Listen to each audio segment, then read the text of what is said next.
Hey friends, if you encounter this issue where a folder cannot open with double click for Windows, then please watch this video. I will guide you through the resolutions.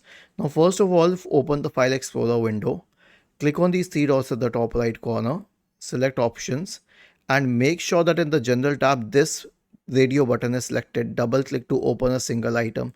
Click on Apply and then on OK. But this is not sufficient. So search for mouse settings in the Windows search bar and go to mouse settings. Click on additional mouse settings here. Now the speed for double click, now check what double click speed means. It means double click the folders to test your settings, and if the folder does not open, try using a slower setting.